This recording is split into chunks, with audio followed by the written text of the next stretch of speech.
Hello, hello.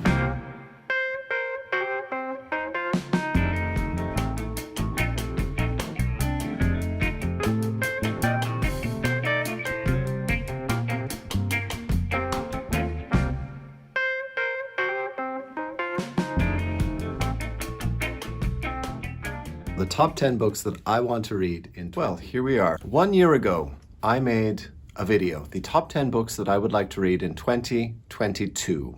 It was a big list of some books that I'd been putting off for a while, and it was a few books that I wanted to reread. The video is to give myself the encouragement and to put myself on the hook, as it were, to publicly state I want to read these books this year so as not to put them off again. One more year. 10 books, it wasn't much, but most of them were quite big and a lot of them were very old. And so today I'm going to do a little recap of my 2022 books that I wanted to read, how I feel about them and how it was. All right, here we go. February, I read Waiting for the Barbarians by J.M. Coetzee, and I read Of Human Bondage by Somerset Maugham. Waiting for the Barbarians was the second book that I read by J.M. Coetzee, and the first book was Disgrace. Although that book is quite a small masterpiece, and J.M. Coetzee is inarguably an exceptionally talented writer, Disgrace is a very hard book to love. Not to appreciate. You can appreciate it just fine, but to really enjoy the book, Disgrace, it's just so bleak, and you come away from it feeling like there's nothing to hope for. The book lacks any kind of hope.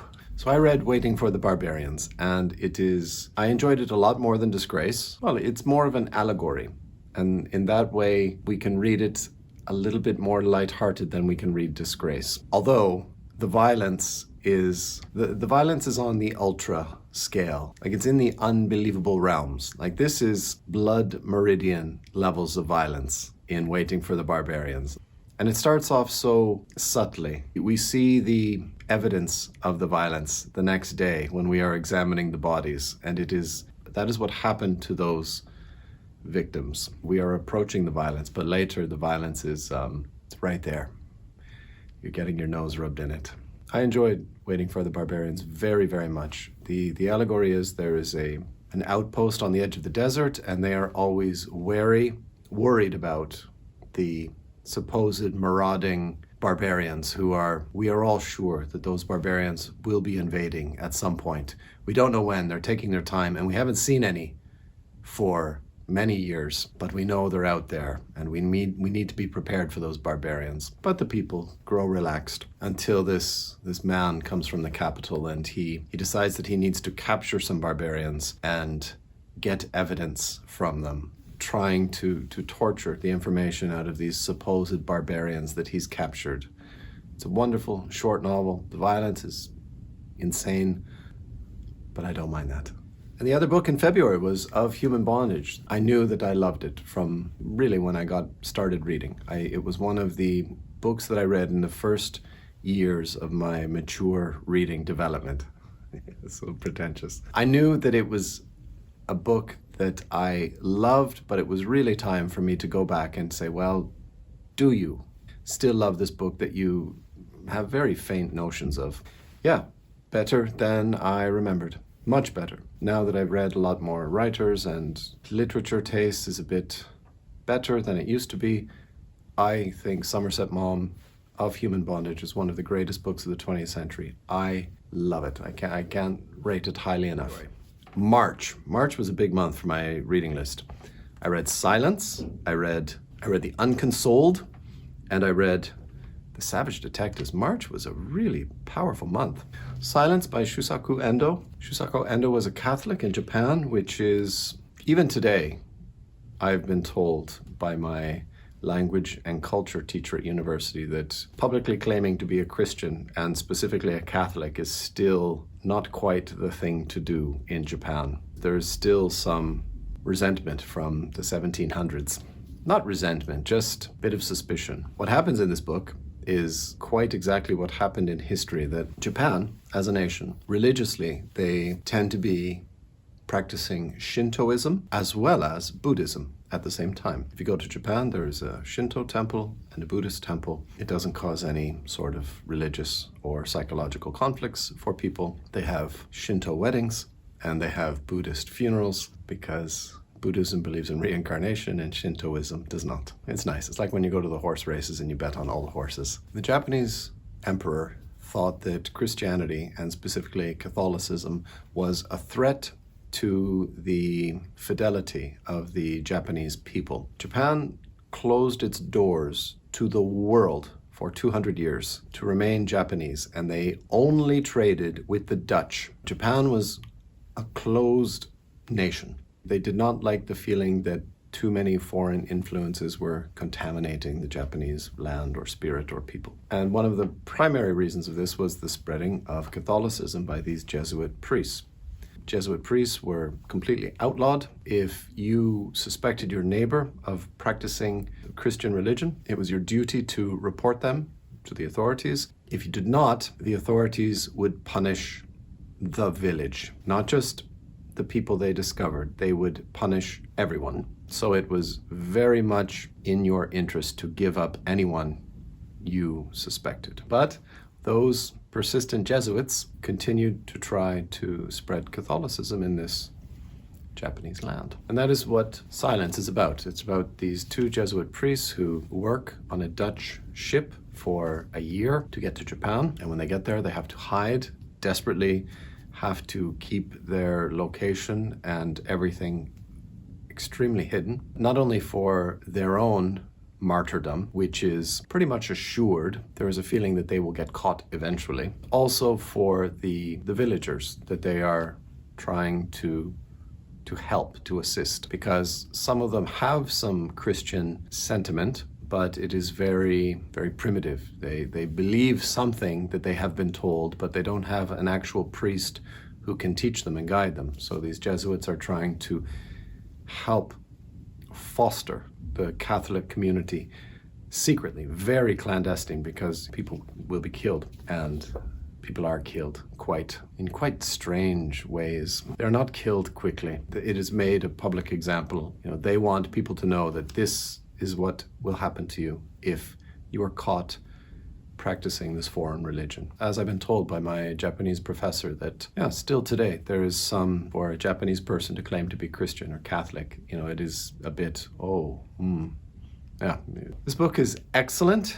The Unconsoled by Kazuo Ishiguro. It's a very weird, confusing book. And if you are a person who has a bit of anxiety or paranoia about being late or about not being able to get to the destination you would like to get to, this book will drive you absolutely insane, because that's the whole book. He should be here doing these things, and he is incessantly waylaid. He should be in this location practicing for a piano recital that he will be giving in a few days' time. However, every character conspires to not allow him to fulfill that simple duty. Whether he has been told a very long story by a person in a lift. Some photographers say, we would really like to take your photo standing next to a monument, which is quite important to this city. If you wouldn't mind, it will only take a few minutes. And they end up driving him way out to the countryside. And he's in the back of the car saying, "This is taking a lot longer than 5 minutes. Are you sure it's nearby?" "Oh, don't worry, we'll be there in a few minutes." And they drive and drive and drive. And then they have to walk up a small mountain to get to this monument, which they think is so important for him to be photographed by. And it's just nerve-wracking, because he never has the time to be doing these weird little excursions. And he's always worried, I need to be practicing for the concert in a few days. I need to be speaking to this person. We've set up an interview and I need to get to that interview. And now I'm being driven here, I'm being driven there. Somebody is inviting me to go and do this thing. He never is allowed to do those few simple things that he needs to do. And it's over 500 pages. It's fairly crazy making, this book. It's very frustrating, because that's almost entirely what the book is about, is this man who is always being pulled and distracted and can't get done what he needs to get done. That's the whole thing. So it is, after 200 pages and 300 pages, maybe that was his idea. Maybe that was what he wanted to do, was to really torment the modern reader who is on a minute-by-minute schedule. Savage Detectives. I'm happy I put this one on my list because I don't know if I ever would have read it otherwise. It's big. It's, again, like this is another 600-page novel. It starts off quite excellently, the diary of this young man who is a poet, a Mexican poet. There are over 100 references to other writers, and most often they are Mexican writers or Latin American writers or South American writers. I have no idea. And like the only few South American writers, Mexican South word, there's Borges, there is Cortázar, who's the other guy? The one that everybody loves. Gabriel Garcia Marquez. I don't know any of these writers he's talking about. It's still, the beginning of the book is very exciting. The middle of the book is what happens to these characters. Like we start off in somewhere like 1975 and we end up in 1996. The majority of the middle section of the book being these little short stories about this character doing this in Europe, in South America, in Israel, and it's really hard to pay attention to. And this is the first time I've read it, and I said to myself, well, maybe it will be better the second time you read it. When I read it, I was sure that this was a genius work of art, and it's faded in my memory. No, not in my memory. It's faded in my consideration over time. It's okay. Sometimes it doesn't make that huge impression on you the first. It did make a huge impression on me. It's just that, I'll put it baback on the shelf for a decade, and I'll come back to it when hopefully I know more about South American, Latin American writing. I guess I didn't do anything in April and May, because then we get to June. In June I read this book, The Unbearable Lightness of Being by Milan Kundera, which was also a reread. And I was so unbearably happy to reread this book. Very sexual, very historic about what happened in Czechoslovakia. Quite a beautiful romance story with two flawed characters who are trying to make their relationship work in the way that they can. I really got the impression this year that European literature, the emotions are the driving force to the story. And I feel that in North America, our concept of telling a story is based on action. We believe that writing a story, writing a novel, is based on the idea that we must get to the action. And I feel that in European literature, it's not, like that is not it. The idea is the emotion. Let the emotion guide the book. Have the action as a way to explore the emotions. That was my impression. I felt it in this book. It's funny because there's also quite a lot of philosophy in this book. I guess I'm still not entirely sure about that because I'm just not a very philosophical type of person. I prefer my literature without all of the philosophical meditations. I don't say that they're gratuitous, and I don't say that they're not valuable, and I did enjoy considering those ideas momentarily. And maybe that's just me. Like maybe, again, that's my North American attitude. Like, come on, let's get to the action. Because you can do it. You can write a novel which is governed by the emotional drive and the action is secondary. It's just that when you add in these philosophical passages, it is, I don't know, I think this is one of the greatest books I've ever read. In July, I read The Horse's Mouth by Joyce Carey. Well, I didn't love it. Again, it's very long and it feels long. It is a humorous book. It's just a very dense book because it's a first-person narrative and almost 60% of it is just in the mind of the main character, this Gully Jimson, who he starts off, he's out of jail and he's going back to his home studio, which is sort of some kind of a squat that he lives and works in. He's an artist and he's wholly preoccupied with trying to paint something. He's a real true artist where he does not care about keeping body and soul alive as long as he can try to continue to work on and maybe one day to finish his masterpiece. And he is quite content to allow himself to go absolutely to the dogs if he knows he can get some paint and a canvas and a little place to work. He's desperately poor and he owes money to everybody because he's been scamming money from everyone he meets, lies to everyone in a good-hearted way. We know that he's lying because he wants to buy his paint and he wants to buy his brushes and he needs to, maybe rent a little studio just for a week to be able to work on something. So that constantly lying, bluffing, scheming in a very light-hearted Irish manner. I don't know if you've ever met any of these quick-talking Irish people who you're quite aware that this person is trying to swindle you, but they're doing it in such an amusing way that it's almost a pleasure to allow them to do it because of how well they do it and how much artistry they put into their swindling. You know he's lying, but he's doing it in such a buoyant, jovial way that you don't even mind that much that you're being lied to and that he's trying to promise that he will do something for you. And there's absolutely no way he'll do it, but he just needs the money. And he feels that he needs to put on this performance rather than say, please give me some money, because everybody always says no. So he puts on this big act. He makes a big show of trying to sell you some of his original artwork so that you'll give him some money. It is a very good book. I felt it was quite a precursor to The Ginger Man by J.P. Dunleavy. It is very, very much like that, except that it's a bit of an older generation. It's not as dirty as The Ginger Man, but it's in that very buoyant and light-hearted Irish. We need to get some money. We've got no job and no skills, but we've got to con some money out of someone, and the best way to do that is to do it in a humorous, funny way so that it's almost like a big adventure. It's a good book. It's just that it's just dense. There is a funny bit that I really enjoyed where he gets a commission to do some painting for this rich couple, and they say that they'll meet him again in a month because they're going to Europe, the mainland, for a month, and when they come back they'll be happy to talk to him about this commission. And so he, with his devious brain, realizes that these rich people are going to be away from their luxury apartment for a month, and he talks to the doorman to explain to him that they've actually given him a commission and they would like him to be installed in their beautiful apartment for the next month so that he can work on the commission. So he ends up living there for a month and pawning. Well, it starts off very lightly. He pawns one of their paintings, and that's acceptable because it's not a very good painting and it's bad taste.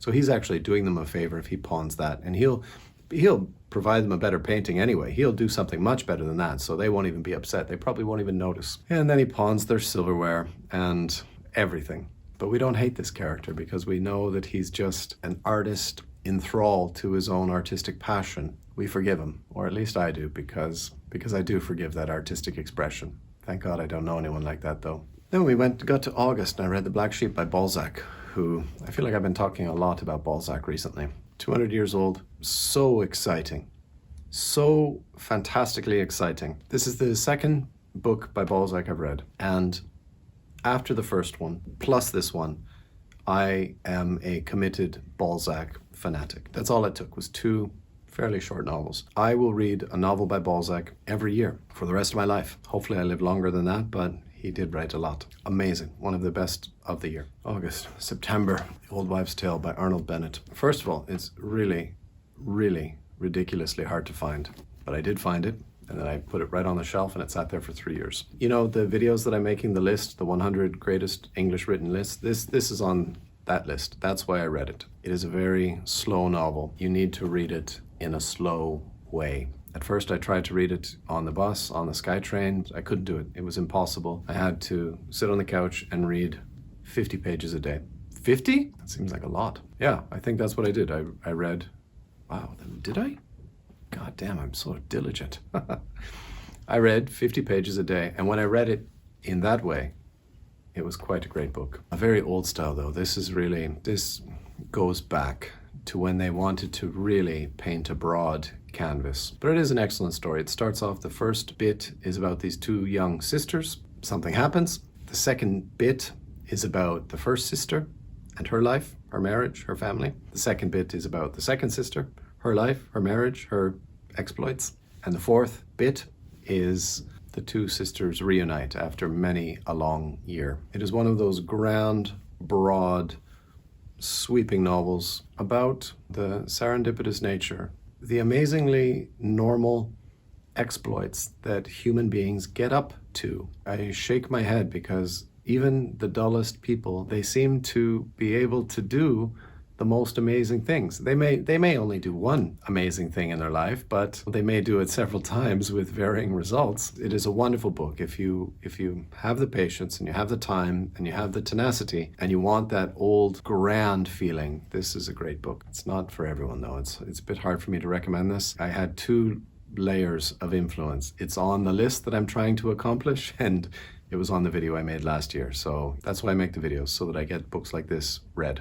And the last one that I just finished recently in December, when I should have been studying for my exams, Anna Karenina by Tolstoy. I've read Anna Karenina by Tolstoy, 800 pages, as Oprah Winfrey recommends to all the housewives of America. Well, I don't know what the housewives of America made of Anna Karenina, but I sure did enjoy it.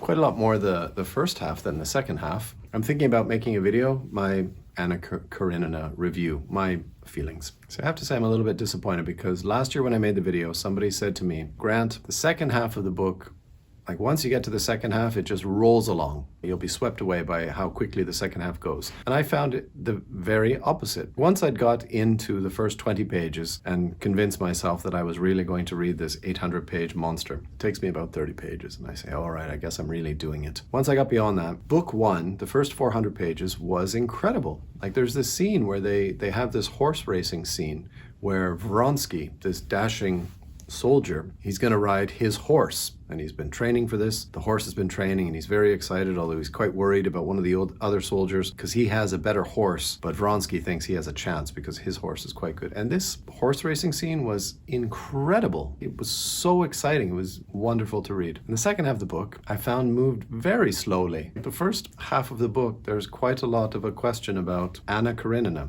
She meets Vronsky. He's dashing. He's handsome. He's charismatic. Anna, she's beautiful, she's intelligent, she's vivacious. Unfortunately, Anna is married to her dull, drab husband, and she's not happy with her marriage, but she loves her son. She lives for her son, but all of a sudden she's met this man, and he declares that he loves her. Vronsky loves Anna Karenina, and she's wondering, well, what do I do? Do I love this man? Do I leave if I leave my husband, I'll be, a fallen woman. Society will close its doors to me. Like I will be an outcast. Maybe I could do that, except for my son. Like if I were to allow myself to give in to this romance, I could lose my son, which is, she's ambivalent about her, losing her husband. That's fine with her, but losing her son would be a horrible tragedy to her. So she's quite torn. That's the first half of the book, and it's amazing. And that's only that's the main story, but there's a whole other story about Kitty and Levin and Oblonsky and Oblonsky's long-suffering wife.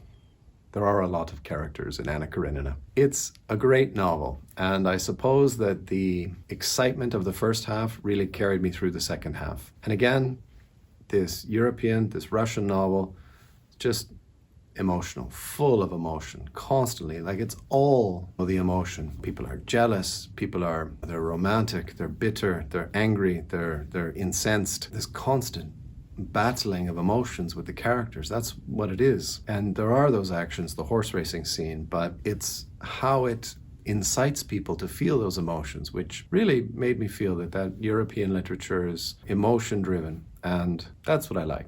I guess it depends on how the author does it. Yeah, Anna Karenina, it's worth it. I knew Oprah Winfrey had good taste in literature. She was an early supporter of Cormac McCarthy. So that was my 2022 TBR book list, and I did all 10 of them. I'm quite happy with that. How many pages altogether? In the video, I'll put like a little number down here of the pages.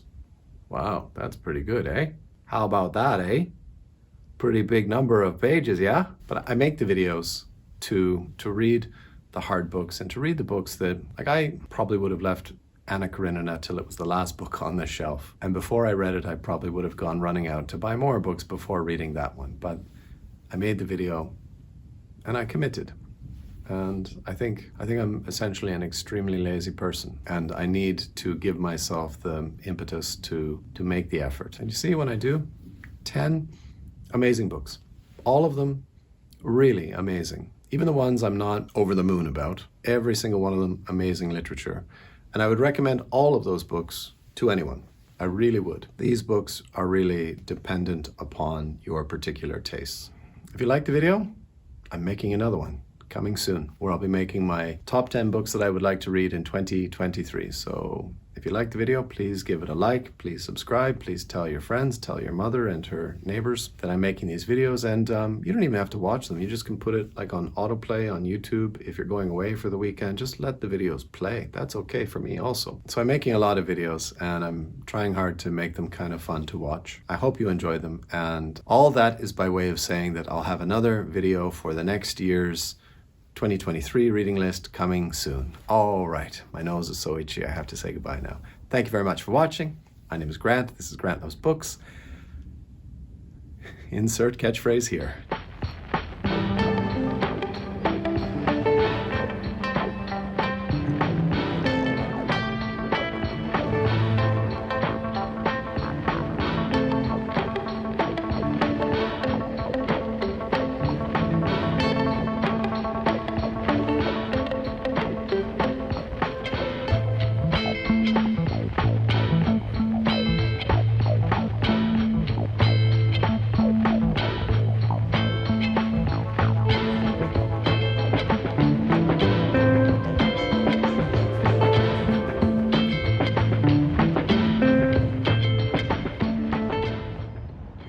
To re-explore and re-examine. Not re-examine, so pretentious.